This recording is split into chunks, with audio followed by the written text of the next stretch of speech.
How's it going, everyone? It's me, Mally, and today I want to talk about One Piece. Now, is One Piece good or is it mid? And I'm here to tell you my opinion on it. This is just my opinion, even though my opinions are mostly correct. Every single time I've talked about something, I've been like, oh, well, I'm speaking with fact here, not just personal bias, but also like I understand if a show is good and bad because I like some bad shows. I like some shows that are just genuinely bad, So I know the difference between a good and bad show, and I want to talk about it today. But before this video begins, if you guys enjoy it, make sure to like, make sure to subscribe, make sure to share it to all your friends, all that YouTube stuff. And without further ado, let me tell you my opinions on One Piece. So to start things off, I do just want to make it known that I watched the anime of One Piece. I didn't read the manga. I didn't watch any of the IRL stuff. I watched the anime in dub. And for the people who don't watch anime, dub means English. So I watched the show in English, not in Japanese. And so we might as well just talk about how I feel about the voice acting. Now, the voice acting, just like basically everything else in this show, is pretty hit or miss. But in terms of the main cast of characters, I don't hate any voice in particular. I think the English dub does a decent enough job for all the main characters to where you don't absolutely hate hearing anybody talk. But as for some side characters and just like NPCs in the background, yeah, of course they're gonna sound terrible. That's like every single English anime. But in terms of main cast, they did a pretty good job. Now let's talk about the main characters just in general. So I'm gonna talk about my favorite characters and some of my least favorite characters and tell you why I like them and don't like them. So characters that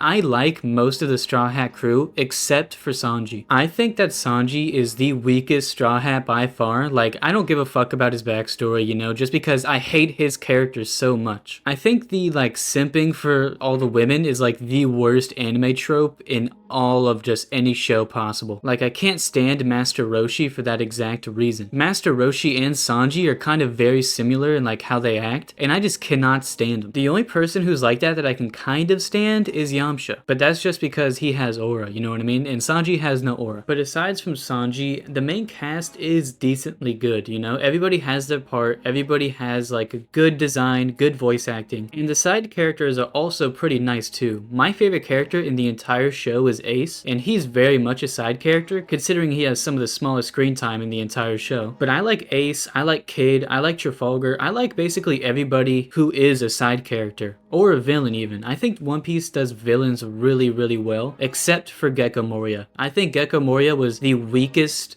not only arc, but weakest villain in the entire show. And that's saying a lot because Fishman Island exists, you know what I mean? Like, Gecko Moria was just such a boring villain to me. But on the other hand, you have villains like Doflamingo and Kaido, who are such big stars and are like actually cool villains, that it kinda somewhat makes up for like Horty Jones and Gecko Moria being so terrible. And actually, let's talk about the character design of this show, man, because it's so half and half with me. Like, I love Doflamingo's design, I love Ace's design, I love Kaido's design so much. I think Kaido's one of the best designed anime characters of all time. But on the other hand, there is some questionable ass character design. Like, everybody has to have a weird outfit on. There's nobody who just wears a fucking shirt, which isn't a bad thing, I guess, Like, having cool character design doesn't necessarily mean that they have to be wearing like satisfying fits. But One Piece characters be having some random ass bullshit on and people will call it peak, you know what I mean? Like, let's call it what it is. They just threw some random shit on them. But aside from that, I actually do really like a lot of these characters' designs. Like, I think Law and Kid's design are actually so peak, even though I think that the time skip kind of ruined Kid for me because I really liked whenever he had like the messy arm, you know what I mean? Like the arm that was made of like everything and not like perfectly just crafted metals. But that's just me. And I do like how the main cast wears a different outfit for every single arc they're in, which is kind of unheard of when it comes to anime, It's like a stereotype where they wear the same clothing every single episode. But One Piece, they do actually change the main character's clothing up, and it's always cool to see what outfit they have on for like a particular arc. But it always just kind of like stays to the main cast, No side characters ever really have different fits except for Trafalgar. But I've said everything I need to about the character design, so let's talk about the story of One Piece. Now, the story of One Piece is this giant, overarching, fucking huge monolith of a story, and it has some good parts, but it also has some really fucking bad parts. The beginning of the story, in my opinion, was actually pretty good. I think everything pre-Marineford was actually like entertainingly nice, even if it didn't really mean too much in some arcs like Skypiea. I thought that the story did like fit well together. But dude, post Marineford became the hardest shit to watch in my life. I'm not even exaggerating to you. It took me 3 years to watch Punk's Hazard and Dressrosa. No, I liked some parts of Dressrosa, but Punk's Hazard, dude, that shit could have stayed in the fucking manga. I'm not gonna lie to you. That is even more of a time waster than Skypiea, because at least Skypiea was entertaining, at least it had a cool villain, and at least it was humorous, you know? And that's also like a small little gripe that I have, that like the One Piece isn't as funny post time skip as it was pre time skip. I don't know if that's just a me thing, but I definitely noticed it. But yeah, dude, like post Marineford, a lot of shit becomes just so uninteresting. But then again, post Marineford is also where they start going super in depth about the story, revealing the past for like a lot of things and like revealing intentions for the world government and all that. I'll try to stay out of spoilers in this video, but I do like the idea of still having like a hidden main villain. Like we don't know if it's gonna be Emu, we don't know if it's gonna be Akainu, we don't know if it's gonna be Blackbeard or even Shanks. And I actually do like the kind of mystery to that, because One Piece has kind of been hinting that Shanks has like intentions beyond just being a nice dude. Like I think that was actually like the most interesting part, at least for me, of like the post Marineford era. And I know he's not like an extremely bad person, you know, but like there have been hints to where Shanks isn't exactly like the great person we know him as. And you can't mention the One Piece story without mentioning the endless amounts of foreshadowing that's been going on for years now. Like hinting that Usopp is able to see the future, I think was actually really cool. And I know that one's not confirmed, but I'm pretty sure it's gonna be. Or in Skypiea, where Gear 5 was shown in the clouds, I think that was like a really cool call. To kind of show that Joy Boy was already an established character, we just, you know, knew nothing about it. I think that was like a really, really cool thing. Or maybe he was just writing bullshit and going along with it as like the times went. But either way, I think it's done really well. One thing that I'm kind of afraid of is that the creator of One Piece is gonna explain too much. Like there are some things that should stay a mystery throughout the entire show, even after it ends. Because if you explain everything, then that just kind of ruins the vibe, you know? Like we already know that, because when Attack on Titan explained actually just everything, people hated it, and it was just kind of like a, well, like we didn't really want to know type of situation. So hopefully One Piece doesn't go that route. Hopefully it keeps like that kind of like mystery vibe to keep the conspiracies going, because I actually do like a lot of One Piece conspiracies. My personal favorite one is that Blackbeard kind of has the same deal with Luffy, that he has a mythical Zoan devil fruit, and the thing he turns into, like the Zoan part of that, would be Cerberus, the three-headed dog. Because we already know that Blackbeard has 3 personalities, and we already know that he can eat more than one devil fruit, so I honestly think that is the route they're going to go for that. And I think that's probably the most interesting route they could go. This isn't like a theory, but it's more like a predicting the story type of thing. I think they are going to bring Ace back, but as a Seraphim. And if you guys don't know what a Seraphim is, which you know you probably don't, it's basically just like a clone of a pre-existing character that the world government makes. Or I don't even know if the world government even makes him, like I completely forgot. But I think if they were going to bring him back, that's probably the only way they would do it. Unless the One Piece turns out to be like the Dragon Balls or something, and then they bring him back. But you know, chances are that's probably not going to be the case. And we cannot talk about the One Piece story without also mentioning the pacing issues. Now, I'm not going to lie to you, the first like 900 episodes of this anime are a fucking slug fest, bro. Like this shit is so badly paced, it's incredible. And I used to think that the beginning of the anime was better paced, but I rewatched like the first 50 episodes not too long ago, and that shit is still so fucking unnecessarily long. And so if the rumors are true and they are actually making like a new anime to cut it all down, then I think that's when One Piece might be considered the greatest of all time. But until then, it is far from it, dude, because they spend so long doing absolutely nothing, and it might even be a crime to waste your time that much. Like imagine waiting for this anime to come out, right? Imagine being a kid waiting for the anime to come out just to have an entire episode just establishing shots, just straight up just establishing shots, no progression in the story, just like minor dialogue that doesn't mean anything, not even fucking canon, you know what I mean? Random ass bullshit, and then having to wait another week for the same exact thing. If you were to have a random number generator and then have just a random number generated and then go to the corresponding episode, I guarantee you it'll be trash. It'll be just straight bunzo, nothing is going on. The pacing issues are the realest shit, and people act like they're not true. People act like it's just like an anime watcher thing to hate on One Piece pacing, but it is so beyond true, there is no denying it. Like let's take for example Luffy versus Katakuri, the longest anime fight in history. It spans about 12 fucking hours, dude. 12 hours. You can beat fucking Call of Duty Ghost almost twice in that time, dude. Imagine what you could do in your life with 12 hours, bro. So don't let any One Piece fan try to lie to you and say the pacing pacing isn't even that bad, because my brother in Christ,